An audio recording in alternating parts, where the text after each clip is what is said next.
स्वागत है दोस्तों आप सभी का अपने YouTube चैनल में। और आज मैं लेकर आया हूं क्लास 10 के विद्यार्थी के लिए न्यू पैटर्न पर आधारित मैथ का मॉडल पेपर, जो आपके 2023 के बोर्ड एग्जाम को बेहतर और आसान बनाने वाला है। और ये आपका जो है पैटर्न जो है सेम रिलेटेड है टर्म 1 के जैसा। इसमें आप सभी का जो है 20 ऑब्जेक्टिव प्रश्न है, 5 आपका जो है एक एक नंबर वाला प्रश्न है और 5 जो आपका एक एक पंक्ति वाला प्रश्न है। ठीक है, सेम यानी कि आप सभी का कहें तो आप सभी का जो न्यू पैटर्न निकला है उसी पर आधारित मॉडल पेपर आया है। तो वीडियो को शुरू से लेकर अंत तक देखिए, क्योंकि आप सभी का जो है बोर्ड एग्जाम में बेहतर और आसान बनाने वाला है यह मॉडल पेपर। तो चलिए आज के इस वीडियो को स्टार्ट करते हैं। और आप सभी से मैं कहना चाहता हूँ कि जो है कल से मैं इस चैनल पर लाइव आऊँगा, तो लाइव कौन कौन जुड़ना चाहते हैं कमेंट में ज़रूर बताइएगा। और लाइव आऊँ या नहीं आऊँ कमेंट में ज़रूर बताइएगा, ठीक है। तो चलिए आज की इस वीडियो को स्टार्ट करते हैं।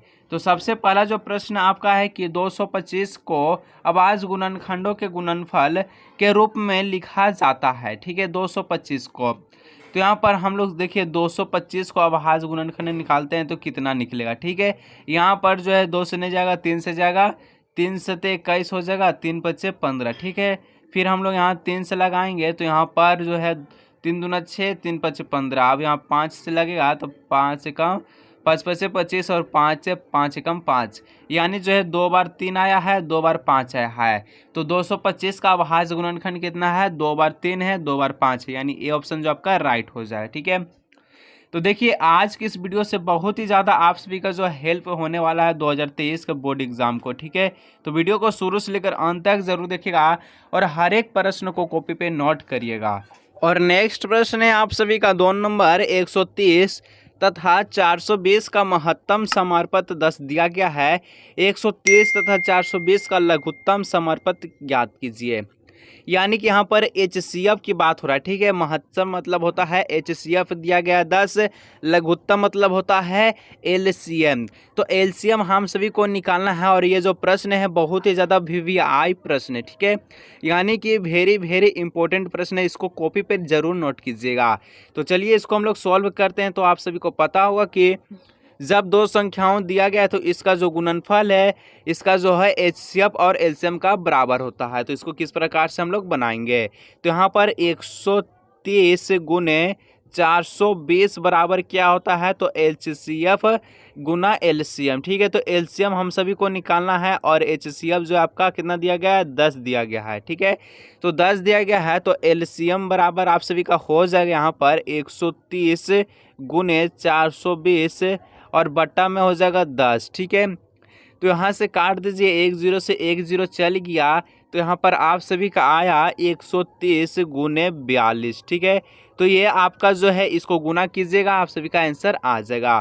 तो यहाँ पर देखिए 3 दूना 6, यानी कि लास्ट में 6 आएगा एक अंक के बाद। तो यहाँ पर देख लीजिए कि 54 60 है। ठीक है, एक अंक के बाद 6 आया गया है, तो सी ऑप्शन जो आपका राइट आंसर हो जाएगा। ठीक है, और आप सभी का नेक्स्ट प्रश्न है 3 नंबर। यहाँ पर देखिए यदि HCF दिया गया है, यहाँ पर जो है ये 2 संख्याएं। ठीक है, 2 संख्याओं का HCF 4 है और LCM 2 संख्याओं का 24 दिया गया है। तो यहाँ पर जो 2 संख्याएं, एक संख्या आपका 8 दिया गया है और एक संख्या जो है 1 के रूप में दिया गया है। तो आप सभी को जो है 1 का मान पूछा है। तो अभी जो है शुरू वाला हम लोग बनाए सेकेंड नंबर, इसी के आधारित पर जो 3 नंबर। तो कैसे बनेगा, यहाँ पर देखिए जो 2 संख्या है A और एक 8 है। ठीक है, इसका गुना जो है होता है क्या होता है, तो LCM गुना HCF जो है बराबर होता है। ठीक है, दोनों बराबर होता है यहाँ पर। तो यहाँ पर देखिए कि A गुने 8 हो जाएगा और LCM जो है आप सभी का 24 दिया गया है और HCF जो है आप सभी का जो है यहाँ पर कितना दिया गया है, तो 4 दिया गया है। ठीक है, कितना दिया है, 4 दिया गया है। तो यहाँ पर आप सभी का हो जाएगा A बराबर, आप सभी लिखिएगा कितना लिखिएगा, तो 24 गुने 4 बट्टा में 8। ठीक है, अब इसको काटिए तो 4 दूना 8 हो जाएगा, 2 से यहाँ पर 12, यानी A का जो वैल्यू आएगा, मान आएगा, कितना आएगा, 12 आएगा। ठीक है, तो इस प्रकार से आप सभी का हो जाएगा। और देखिए जितना भी प्रश्न बताएंगे सभी आपका जो VVI प्रश्न सभी को एकदम कॉपी पे नोट कीजिए। ठीक है, आप सभी का नेक्स्ट प्रश्न है कि एक धनात्मक संख्या 4 क्यूब प्लस 1 के रूप का है। ठीक है, तो संख्या निम्न में से क्या होगा। तो देखिए इसका जो है आप सभी कैसे किस प्रकार से निकालें, बहुत ही शानदार तरीका से हम लोग इसको निकालेंगे। यहाँ पर Q का वैल्यू अगर आप 0 रखें या 1 रखें, 2 रखें या 3 रखें, ठीक है। अगर वो सम आया तो सम में हम लोग कर लेंगे, विषम आया तो विषम को टिक करेंगे, अपरिमेय अपरिमेय में करेंगे और 0 आएगा तो 0 में करेंगे। तो चलिए हम लोग Q का मान रख के देखते हैं। अगर Q में हम लोग 0 रखेंगे तो यहाँ पर जो है आप सभी का कितना आएगा, 0 रखेंगे तो 0 से गुना करेंगे, 0 + 1 तो आया 1, 1 किया है तो विषम संख्या है, तो शुरू से ही हम लोग का पता चलता है, तो यहाँ पर हम लोग बी आपका सही ऑप्शन हो जाएगा, ठीक है। नेक्स्ट प्रश्न है आप सभी का 5 नंबर, द्विघात बहुपद x² + 7x + 2 के शून्यकों का गुणनफल ज्ञात कीजिए, ठीक है। तो यहाँ पर आप सभी को एक चीज़ पता होगा कि शून्यकों का गुणनफल अल्फा गुने बीटा, इसका जो वैल्यू होता है क्या होता है, c/a होता है, ठीक है। तो c यहाँ पर 2 दिया गया है और a जो यहाँ पर कुछ नहीं तो 1 है, ठीक है। तो 2/1 को हम लोग किस प्रकार से लिखते हैं, 2 लिखते हैं। तो यहाँ पर जो राइट आंसर हो जाएगा सी आपका राइट आंसर हो जाएगा, ठीक है। आगे बढ़िए नेक्स्ट 6 नंबर की, यदि शून्यकों का योग तथा गुणनफल क्रमशः 3 और -2 दिया गया है, ठीक है, तो द्विघात बहुपद क्या होगा। तो यहाँ पर एक आपका जो फॉर्मूला होता है इसको याद होना जरूरी है, क्या होता है, x² - अल्फा प्लस बीटा, ठीक है, अल्फा प्लस बीटा। यहाँ पर देखिए और ऊपर हम लोग इसको करते हैं, ठीक है। तो क्या होता है, देखिए यहाँ पर जो है सूत्र याद होना चाहिए, x² माइनस ब्रैकेट में अल्फा प्लस बीटा होता है, ठीक है, और बाहर में x प्लस अल्फा गुने बीटा होता है। तो यहाँ पर आप सभी का जो है योग दिया गया है, शून्यकों का योग दिया गया है 3 है, गुणनफल है -2, जहाँ योग है यहाँ पर हम लोग बैठा देंगे, यहाँ पर -2 बैठा देंगे। तो उसके बाद हम लोग देखते हैं, ठीक है। तो x² पे x² लिखेंगे, माइनस ब्रैकेट में आपका जो 3 था तो 3 को हम लोग बाहर लिख देंगे और यहाँ x हो जाएगा और यहाँ पर प्लस था, ठीक है, और यहाँ -2 है योग गुणनफल, ठीक है। तो यहाँ पर देखिए कि यहाँ पर साइन चेंज होगा तो क्या हो जाएगा, x² माइनस का 3x और यहाँ पर जो है क्या होता है, तो यहाँ पर हो जाएगा आप सभी का -2। तो x² - 3x - 2 कहाँ है, तो x² - 3x - 2 आप सभी का सेकेंड नंबर में है, तो ये आपका राइट आंसर हो जाएगा। नेक्स्ट 7 नंबर, किसी बहुपद px के लिए ग्राफ आकृति में दिया गया बहुपद का शून्यक ज्ञात कीजिए। तो आप सभी को यहाँ पर सिंपली क्या है, तो यहाँ पर कितनी बार रेखा जो है काट रही है एक अक्ष को, यहाँ पर 2 है, 1 है और 1 यहाँ और 1, यानी 3 बार यहाँ टोटल काट रहा है, ठीक है। और ये जो है एक ग्राफ से आप सभी का जो प्रश्न है जरूर एग्जाम में आने वाला है, ठीक है। तो यहाँ पर राइट आंसर क्या हो जाएगा, 3 हो जाएगा, 3 बार काट रही थी, ठीक है।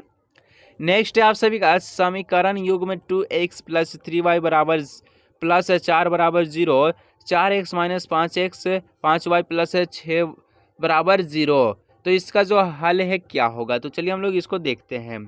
तो इसका फॉर्मूला हम लोग बैठाते हैं, यहाँ पर देखिए a1 हो जाएगा, b1 a1 हो जाएगा और यहाँ पर हो जाएगा b1 यहाँ c1, ठीक है। इसी प्रकार a2 b2 c2। तो यहाँ पर हम लोग जो है मान को बैठाते हैं, तो ये आपको फॉर्मूला जो है याद होना चाहिए, ठीक है। तो a1 बटा a2, a1 बटा a2, a1 कितना है तो 2 है और आपका जो a2 है कितना है 4 है, इसको काटेंगे तो आएगा 1/2, ठीक है।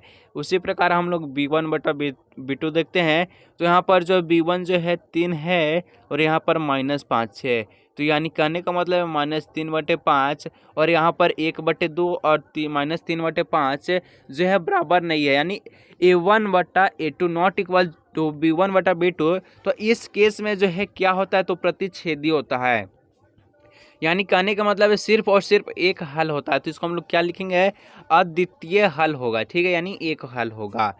नेक्स्ट है समीकरण युग में y = 0 और y = -5 का हल है। तो यहाँ पर हम लोग को कितना हल दिख रहा है, यहाँ सिंपल है, 1 और 1 2 हल दिख रहा है, तो 2 हम लोग बी आपका जो ऑप्शन है सही हो जाएगा, ठीक है।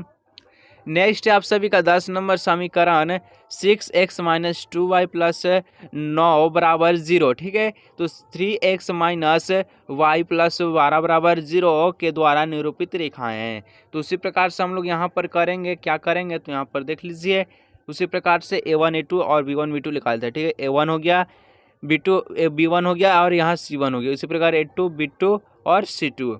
तो यहाँ पर देखिए कि a1 a2 क्या आ रहा है, ठीक है, a1 बटा में a2, a1 कितना है 6 है और A2 कितना है 3 है, तो इसको काटेंगे तो आएगा 2। ठीक है, उसी प्रकार B1/B2 करेंगे तो कितना है, तो ये आपका है -2 और यहाँ पर जो है -1, माइनस माइनस कट गया, यहाँ पर भी 2 आ गया। ठीक है, उसी प्रकार C1 C2 निकालते हैं तो C1 जो आपका यहाँ पर 9 है और C2 आपका जो है 12 है, तो इसको काटेंगे तो 3/4 आएगा। 2 में 2 आया और 1 में 3/4 आया, तो यहाँ पर इस केस में क्या होगा, A1/A2 जो है इक्वल टू है B1/B2 लेकिन नॉट इक्वल टू C1/C2। तो इस प्रकार में यहाँ पर आप सभी का हो जाएगा समांतर है। क्या है, तो समांतर है। तो इस प्रकार से अभी हम लोग देखें 10 ऑब्जेक्टिव प्रश्न। ठीक है, उसके बाद हम लोग नेक्स्ट क्लास में देखने वाले हैं 11 से लेकर 20 तक ऑब्जेक्टिव प्रश्न है और 5 नंबर आपका जो 5 प्रश्न एक एक शब्द में देना था, 5 प्रश्न आपका एक एक पंक्ति में देना था और इसी प्रकार 2.5 अंक का 2 प्रश्न है, 5 नंबर का 1 प्रश्न है, उसको हम लोग नेक्स्ट वीडियो में देखेंगे। और इतना जो वीडियो है आप सभी का लाइव क्लास चलेगा। क्या चलेगा, तो लाइव क्लास चलेगा। ठीक है, तो वीडियो को देखने के लिए अभी चैनल को जरूर सब्सक्राइब कीजिए और अपने दोस्तों के साथ ज़रूर शेयर कीजिए ताकि उन्हें भी पता हो सके इस चैनल पर लाइव क्लास चलने जा रहा है।